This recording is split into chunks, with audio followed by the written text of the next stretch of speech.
ଗପର ନାଁ ହେଲା ଜାରେଲିନା ଜାରେଲିନା ମୁଁ ତୋତେ ଖାଇବି। ଜାରେଲିନା 10-12 ବର୍ଷର ଝିଅଟିଏ। ଭାରି ଚୁଲବୁଲି। ଖେଳ କୁଦ ପାଠ ଶାଠ ସବୁଥିରେ ଧୁରନ୍ଧର। ହଠାତ୍ ସ୍କୁଲ କଲେଜ ସବୁ ବନ୍ଦ ହୋଇଗଲା କରୋନା ଭାଇରସ୍ ପାଇଁ। ଜାରେଲିନାର ମୁଣ୍ଡ ଖରାପ। ସେ କେମିତି ରହିବ ସବୁବେଳେ ଘର ଭିତରେ। ସ୍କୁଲ ନାହିଁ, ଟ୍ୟୁସନ୍ ନାହିଁ, ଖେଳକୁଦ କିଛି ନାହିଁ। ସାରା ଦେଶରେ ଲକଡାଉନ୍। ସବୁବେଳେ ଚବର ଚବର ହେଉଥିବା ଝିଅଟିର ମୁହଁରେ ମାସ୍କ। 10-15 ଦିନ ରହିଲା ପରେ ସେ ଆଉ ଘର ଭିତରେ ରହିପାରିଲାନି। ମୁହଁରୁ ମାସ୍କ ଖୋଲି ଚାଲିଲା ପଡ଼ିଆକୁ କ୍ରିକେଟ ଖେଳିବା ପାଇଁ। କାରଣ ତାକୁ କ୍ରିକେଟ ବହୁତ ପସନ୍ଦ। ସାଥୀ ମଧ୍ୟ ମିଳିଗଲେ। ବାସ୍ ଚାଲିଲା କ୍ରିକେଟ ଖେଳ। ଯେତେ ଯିଏ ବୁଝେଇଲେ ସେ ବୁଝିଲାନି। ପୋଲିସ ମଧ୍ୟ ଖବର ପାଇ ଆସି ଥରେ ଦିଥର ଧମକ ଚମକ ଦେଇଗଲାଣି। ତଥାପି ସେ ବୁଝିବାର ନାହିଁ। କହୁଛି କରୋନା ଭୟରେ ଘରେ ରହିଲେ ପାଗଳ ହୋଇ ମରିବି। ଏମିତି ଏନ୍ଜୟ କରି ମରେ, ଅସୁବିଧା କ'ଣ? ଯାହା ହେଉ ଏ ଭିତରେ 1 ବର୍ଷରୁ ଅଧିକ ସମୟ ବିତିଗଲାଣି। କରୋନାର ପ୍ରଥମ ଓ ଦ୍ୱିତୀୟ ଲହରୀ ସରି ଆସିଲା ବେଳକୁ ତୃତୀୟ ଲହରୀର ଭୟରେ ସମସ୍ତେ ଅସ୍ତବ୍ୟସ୍ତ ହୋଇଗଲେଣି। ଥରେ ସେ ଖେଳ ସାରି ଫେରିଲା ବେଳକୁ ଦେଖିଲା ବାଟରେ ଗୋଟେ ସୁନ୍ଦର ବଲ୍ ପଡ଼ିଛି। ସେ ତାକୁ ଉଠାଇ ଆଣିଲା ମାତ୍ରେ ବଲ୍ଟି କହିଲା, ଜାରେଲିନା ଜାରେଲିନା ମୁଁ ତୋତେ ଖାଇବି। ଜାରେଲିନା କହିଲା, ତୁ ତ ଗୋଟେ ବଲ୍, ତୁ କ'ଣ ମୋତେ ଖାଇବୁ? ବଲ୍ଟି କହିଲା, ନା ମୁଁ ଗୋଟେ ସାଧାରଣ ବଲ୍ ନୁହେଁ। ମୁଁ ହେଉଛି କରୋନା ଭାଇରସ୍। ମୁଁ ତୋତେ ଖାଇବି ମାନେ ତୋ ଦେହରେ ପଶି ତୋତେ ମାରିବି। ଜାରେଲିନା କହିଲା, ହେ ଯା, ତୁ ମୋତେ କେମିତି ଖାଇବୁ? କରୋନା ଭାଇରସ୍ ତ ଚୀନର ଉହାନରୁ ଆସିଛି। ସେ ତୋ ଭିତରକୁ ଗଲା କେମିତି? ବଲ୍ଟି କହିଲା, ଆରେ ତମେ ଭାରତୀୟମାନେ ତ ସବୁ ଚାଇନା ମେଡ୍ ବ୍ୟବହାର କଲ ଶସ୍ତା ସୁନ୍ଦର ଓ ମଜବୁତ ପାଇଁ। କିନ୍ତୁ ଏବେ ଚାଇନା ଯେଉଁ ମାଗଣା ଭାଇରସ୍ ଛାଡ଼ିଛି ତାହା ଶସ୍ତା ନୁହେଁ କି ସୁନ୍ଦର ବି ନୁହେଁ।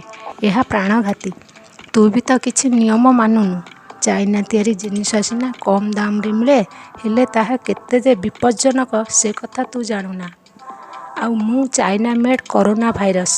ବିନା ଟଙ୍କାରେ ମୁଁ ତମମାନଙ୍କ ଦେହକୁ ଯାଇ ତମ ନିଶ୍ୱାସ ପ୍ରଶ୍ୱାସ ବନ୍ଦ କରି ତୁମକୁ କିଲବିଲ କରି ମାରିବି।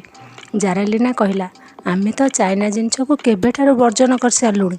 ଏମିତିକି ତା'ର ଟିକଟକ୍ ସମେତ ଅନ୍ୟାନ୍ୟ ଆପ୍କୁ ମଧ୍ୟ ବ୍ୟାନ୍ କରିସାରିଲୁଣି। ହେଲେ କ'ଣ ହେଲା? ତୁମେମାନେ କରୋନା ପାଇଁ ସଚେତନ ନୁହଁ। ବଲ୍ଟି କହିଲା। ଜାରେଲିନା ଡରିଗଲା। କହିଲା, ତେବେ ମୁଁ କ'ଣ କଲେ ତୁ ମୋତେ ଛାଡ଼ିଦେବୁ? ବଲ୍ଟି କହିଲା, ତୁ ମୁହଁରେ ସବୁବେଳେ ମାସ୍କ ପିନ୍ଧିବୁ, ହାତକୁ ସବୁବେଳେ ଧୋଇବୁ, ସବୁ ଜିନିଷ ତଥା ହାତକୁ ସାନିଟାଇଜ୍ କରିବୁ, ସାମାଜିକ ଦୂରତା ରକ୍ଷା କରିବୁ। ନିହାତି ଦରକାର ନହେଲେ ଘରୁ ବାହାରକୁ ଯିବୁ ନାହିଁ। କାରଣ ଏହା ବାୟୁ ଦ୍ୱାରା ମଧ୍ୟ ବ୍ୟାପିବାର ସମ୍ଭାବନା ଅଛି। ତୁ ମୋର ଏହିସବୁ କଥା ମାନିଲେ ମୁଁ ତୋତେ ମାରିବିନି କି ତୋ ଦେହକୁ ପ୍ରବେଶ କରିବିନି। ଆଉ କ୍ରିକେଟ ଖେଳିବାକୁ ବି ଯିବୁନି। କାରଣ ସଂକ୍ରମଣ ସିନା କମିଛି କିନ୍ତୁ ବିପଦ କଟିନି। ଆଗକୁ ତୃତୀୟ ଲହରୀ ଆସୁଥିବାରୁ ସଂକ୍ରମଣ ପୁଣି ବଢ଼ିବାର ସମ୍ଭାବନା ଅଛି। ଆମେ ସତର୍କ ରହିଲେ, ସଜାଗ ରହିଲେ ନିଜକୁ, ନିଜ ପରିବାରକୁ, ଏପରିକି ସାରା ବିଶ୍ୱକୁ କରୋନାରୁ ମୁକ୍ତ କରିପାରିବା। ଜାରେଲିନା କହିଲା, ଠିକ୍ ଅଛି, ଆଜିଠାରୁ ମୁଁ ତୋ କଥା ମାନିବି। ମୁଁ ନିଜେ ସତର୍କ ରହିବା ସହିତ ଅନ୍ୟମାନଙ୍କୁ ସତର୍କ ରଖିବି। ଘରେ ପହଞ୍ଚି ଜାରେଲିନା ଜାଣିବାକୁ ପାଇଲା ତା ସାଙ୍ଗମାନେ ମିଶି କଥାଗୁଡ଼ିକୁ ରେକର୍ଡ଼ିଂ କରି ବଲ୍ ଭିତରେ ରଖିଥିଲେ। ଜାରେଲିନା ଧରିଲା ମାତ୍ରେ ସେ ସେମିତି କଥା କହିଲା। ଜାରେଲିନାର ମନରୁ ବଲ୍ର ଭୟ ସିନା କଟିଗଲା, ମାତ୍ର ସେ କରୋନାକୁ ଡରିଲା ଏବଂ ଆଉ ବାହାରକୁ ନ ଯିବା ପାଇଁ ମନେ ମନେ ଶପଥ नेला। दोस्तों, अगर आपको हमारा ये वीडियो पसंद आया तो प्लीज हमारे चैनल को लाइक, कमेंट एंड सब्सक्राइब करना मत भूलिए, ताकि हम गलती से मिस्टेक हो गई ये रहा। दोस्तों, हमारे YouTube पेज पे बेल आइकॉन को प्रेस करना मत भूलिएगा।